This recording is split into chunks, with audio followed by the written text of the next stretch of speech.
Ciao a tutti, sono Ernestina dalla Corte Lucio e benvenuti a una nuova puntata di Ernestina dalla fine del mondo, eccellenze dolomitiche. In questa puntata parleremo di tradizioni antiche e feste popolari e, alla fine, vi dedicheremo una sorpresa musicale. Il 25 aprile si celebra in tutta l'Italia la festa della Liberazione, ma c'è un'altra ricorrenza con profonde radici nella storia del Veneto, specialmente importante per Venezia e, perché no, anche per le Dolomiti, the Mountains of Venice. Allora per noi ci sarà una doppia ricorrenza, già che il 25 aprile si celebra il santo patrono della regione Veneto, San Marco. San Marco è anche il santo patrono della città di Venezia, che è la capitale della regione. È un'antica città, parte della storia della umanità e patrimonio UNESCO.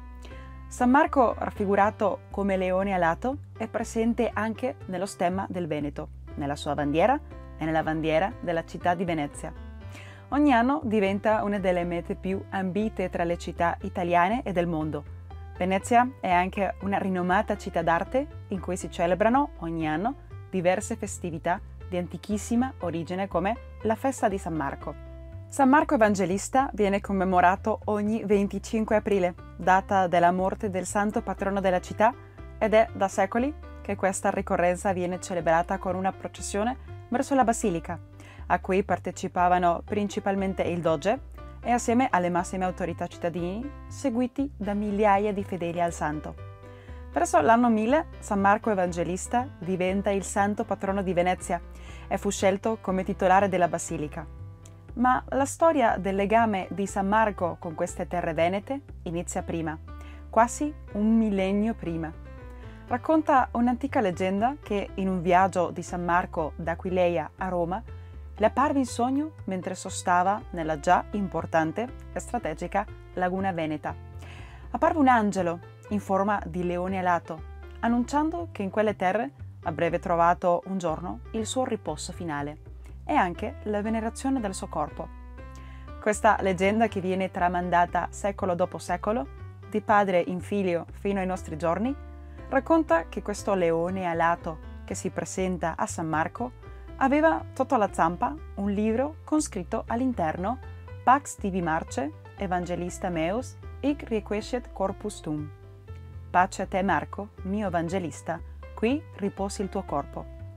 Secondo la tradizione, San Marco continua la sua evangelizzazione in Egitto, per finalmente essere ucciso in modo molto violento ad Alessandria d'Egitto, in una data che viene considerata come precisa dagli studiosi il 25 aprile dell'anno 68 d.C. Resterà lì per quasi 8 secoli e sarà solo fine all'anno 828 che arriverà a Venezia il corpo di San Marco. I veneziani credevano un loro compito dover far tornare il santo e decidono di riportare i resti di San Marco a Venezia. Non era un'impresa facile, i resti del santo erano in possesso degli arabi e c'era un divieto al commercio con loro. Ad ogni modo, nell'anno 827, una spedizione parte verso Alessandria con l'obiettivo di impadronirsi delle reliquie di San Marco l'Evangelista. Furono comandate da 2 storici mercanti veneziani, Buono da Malamocco e Rustico da Torcello. Nell'828 le reliquie di San Marco arrivarono finalmente a Venezia, provenienti da Alessandria d'Egitto. Una volta giunte nella città lagunare, le reliquie di San Marco vennero deposte in una stanza del Palazzo Ducale per più di 2 secoli. Nella seconda metà dell'XI secolo venne costruita la Basilica di San Marco, e il santo riposa lì da quel momento in poi. Ancora oggi si trovano nella Basilica di San Marco i suoi resti e vengono custoditi insieme ad altre tante reliquie. San Marco divenne allora il santo protettore di Venezia da quando venne portato lì e poi divenne anche il protettore di tutte le terre venete. Il simbolo di San Marco e del suo Vangelo è il leone, che, quale re degli animali, rappresenta la potenza di Gesù Cristo. Da lì che il leone di San Marco divenne un simbolo di Venezia e del Veneto, nonché della bandiera veneta. Lì, nella bandiera, troviamo il leone alato, che, come nel sogno di San Marco, sotto una zampa ha un libro aperto con la frase Pax tibi marce, evangelista meus, che in latino vuol dire pace a te, o Marco, mio evangelista. Questo famoso leone alato, conosciuto anche con il nome di Leone di San Marco o Leone Marciano, è stato da sempre simbolo di forza, maestosità e coraggio. Queste qualità vengono associate a San Marco per come enfatizzava nel suo Vangelo il potere di Dio. La storia di Venezia cambierà dopo il possesso delle reliquie del santo. Divenne ancora più internazionale, giacché la sua basilica custodisce allora uno dei 4 evangelisti del cristianesimo, assomigliandosi in qualche modo alla Basilica di San Pietro in Vaticano, la quale custodisce i resti di Pietro.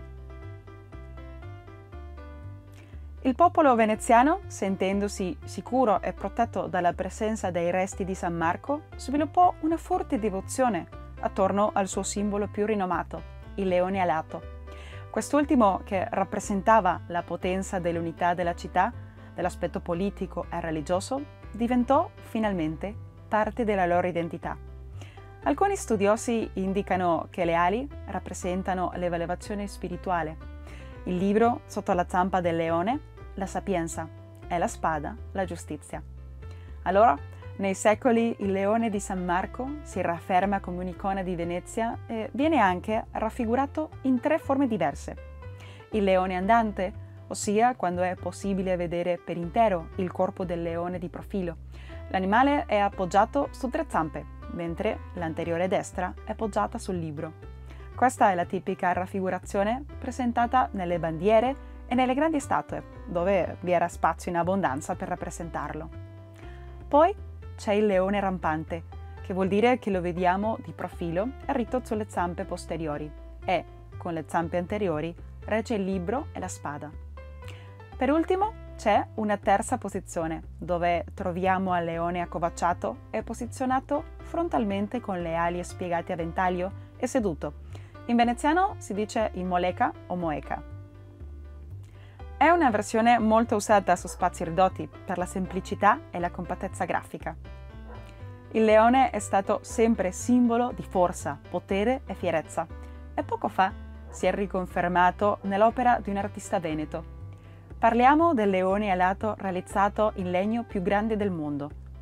Dopo la tragica e sconvolgente tempesta Baia, il 29 ottobre 2018, l'artista Marco Martalar decide di creare e costruire un simbolo di rinascita, un'opera d'arte in ricordo di tutti gli alberi che sono stati abbattuti. Con la notte del 29 ottobre i boschi sono stati distrutti e tutti i sentieri sono diventati praticamente inagibili. Così l'artista, che giustamente porta il nome di Marco, come il leone, decide di andare in bosco e con tutti i pezzi di legno e rami abbandonati che riesce a trovare, inizia a creare e dare vita a una scultura unica. L'imponente opera dell'artista diventa famosa a livello internazionale e anche per la sua location mozzafiato, nell'altopiano di Asiago in provincia di Vicenza. Poco dopo la sua creazione, il leone vola a Venezia per una mostra dove migliaia di persone hanno potuto ammirarlo. Ma un'altra cosa che possono ammirare i milioni di turisti che visitano ogni anno la città di Venezia sono i tanti altri leoni di San Marco, in ogni forma e materiale, che possono trovare dappertutto, non solo nella facciata principale della basilica che porta il nome del santo. La basilica è un altro simbolo famosissimo di Venezia e meta indiscutibile di viaggio. Porta il nome di Basilica Cattedrale Patriarcale di San Marco e si costruisce per ospitare i resti del santo patrono. In quei tempi le reliquie dei santi rappresentavano un potente aggregatore sociale ed economico, attirando l'interesse di pellegrini e mercanti. La Basilica di San Marco rappresenta il massimo monumento della città, tempio di vita civile, testimonianza della grandezza di Venezia e della sua fede religiosa. Per circa 1000 anni ha svolto la funzione di cappella ducale, ma la Basilica di San Marco è stata, lungo la sua storia, luogo di incontro e di preghiera per i veneziani anche in momenti molto dolorosi. I mercanti e i marinai hanno trovato a San Marco un punto di riferimento, già che viaggiando per terra e per mare l'hanno arricchito con doni preziosi, con marmi e con vari tesori d'arte che rimangono fino ad oggi. Questi tesori, donati per onorare il santo patrono, sono all'interno della basilica la quale misura 28 metri di larghezza e raggiunge i 21 in altezza nelle arcate. Quando si pensa alla Basilica di San Marco, sono i suoi mosaici e i loro sfondi dorati quelli che ci viene in mente. I mosaici rivestono per oltre 8.000 metri quadrati le pareti della basilica e le cupole. La sua concezione architettonica è essenzialmente bizantina e il suo elemento integratore è naturalmente il mosaico. Nei mosaici si raffigurano storie tratte dalla Bibbia, figure allegoriche, vicende della vita di Cristo, della Vergine, di San Marco e di altri santi. La bellezza suggestiva e di grande intensità della Basilica di San Marco la fanno un posto unico al mondo. La basilica si affaccia alla rinomata Piazza San Marco, che rappresenta ancora oggi il cuore pulsante di Venezia.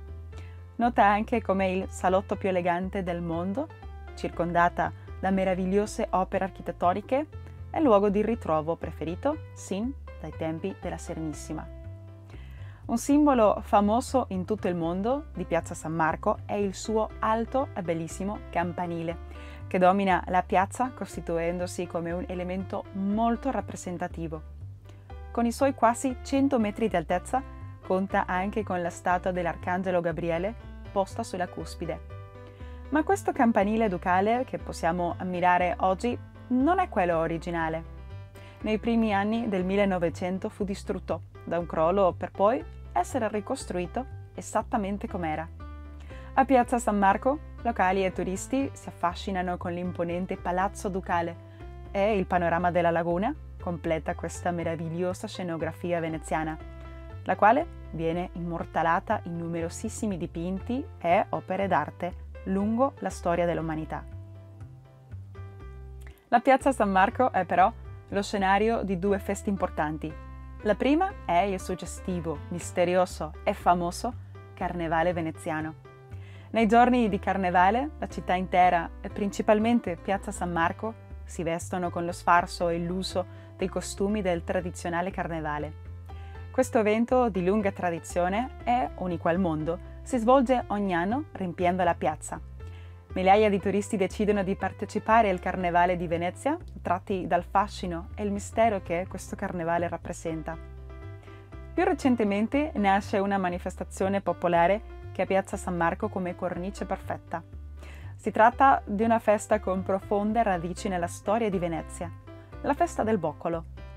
Questa tradizione centenaria di Venezia si celebra nel giorno dedicato a San Marco, ossia il 25 aprile.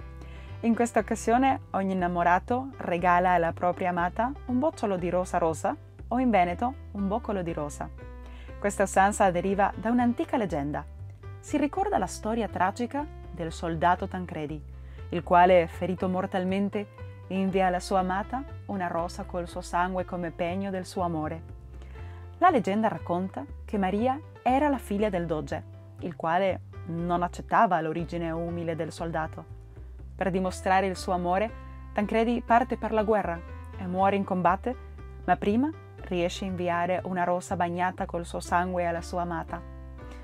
Maria muore dopo ricevere questa rosa e allora i veneziani prendono questo boccolo come simbolo d'amore. In onore di questa festa, il 25 aprile del 2014, Piazza San Marco è stata ospite di una performance artistica che radunò migliaia di partecipanti e tanti curiosi. I collaboratori del progetto dell'artista veneziana Elena Tagliapietra, che lo aveva denominato Una rosa per Venezia, hanno formato un enorme disegno di un boccolo di rosa rosa, fotografato dalla cuspide del campanile. Un panorama colorito e rappresentativo della festa del boccolo. Allora vediamo quanto importante sia San Marco per Venezia e tutte le terre venete. San Marco, la sua storia, il leone alato, la basilica, tutti sono parte della loro vita e identità, storia e cultura. Santo patrono, protettore è quello che in qualche modo dà inizio alla Venezia come si la conosce nei nostri giorni.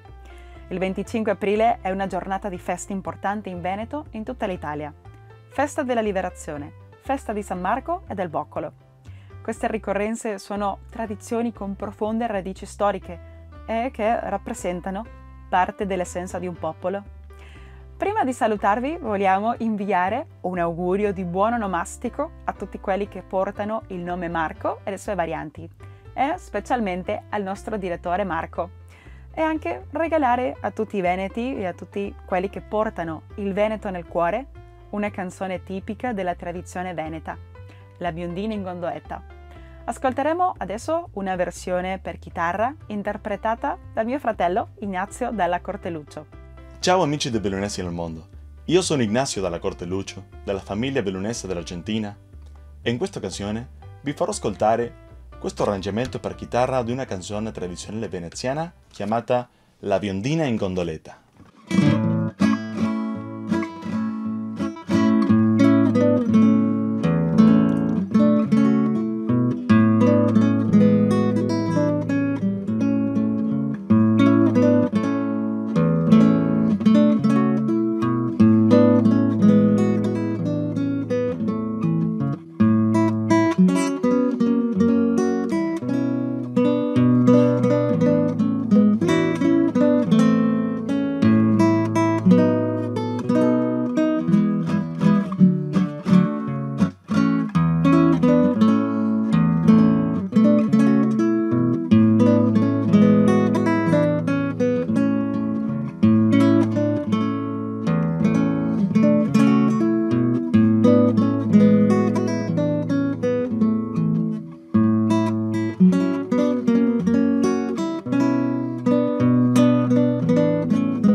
Grazie per ascoltare. Amici, ci rivediamo la prossima puntata di Ernestina dalla fine del mondo, qui su Radio AVM Voce delle Dolomiti. Arrivederci amici, e come dice il nostro motto, vicini e lontani, mai soli. Ringraziamo Ignazio Dalla Corteluccio per la musica e il montaggio.